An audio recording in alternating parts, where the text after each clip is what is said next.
isa ka pulis patay. Upod sinipilason matapos ginbunos ang subject sa ginkasanga drug bypass operation sa Banwa, sang Lacaseliana. Samtang Deputy Chief Pilason sang ginbunos ang Iloy, sang suspect. Nakatutok Aileen Pedreso.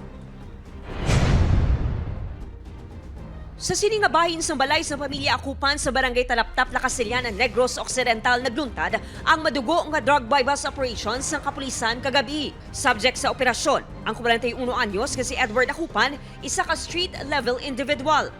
Sa tunga-tunga sang transaksyon, nagbato ang subject kagin pagbuno ang operatiba. After sang nagtransaksyon sila sa aton nga pusher buyer, then pag-declare sa aton nga tropa nga PNP sila, nakadalikat lang gamay, nagkila sa dayon, lagyo dikto sa may kusina, sa kadasig sang tinion, nakakuha na sa galis ng armas. Una niya nga ginbuno sa lughan si Master Sergeant David Karampatana, 38 anyos, ginbawian inisang kabuhi. Nakaaguman sa pila sa kamot si Corporal Gerson Guachi. Mati-unti-on, hinali nga nag-intra ang Iloy sang subject na si Delia Akupan, 68 anyos, kaginbuno sa likod si Captain Michael Muñez, Deputy Chief sa Lacaseliana Municipal Police Station.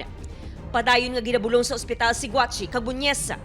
The same nga balay, nag-intra man sang pukutay, nakibot sila nga nag-intra manggali ang nanay sini sa atong suspetsado, gaginbuno sa likod. May pilasman sa butkon ang subject na si Edward bangod sa pagpukutay nila sang kapulisan. Nagpalabot sang pag-unong sa himataas ng pulis nga napatay ang pangunuan sa Police Regional Office NIR. Nagpahanumdum sila sang pagpatuman sang maximum vigilance sa tagsa ka operasyon.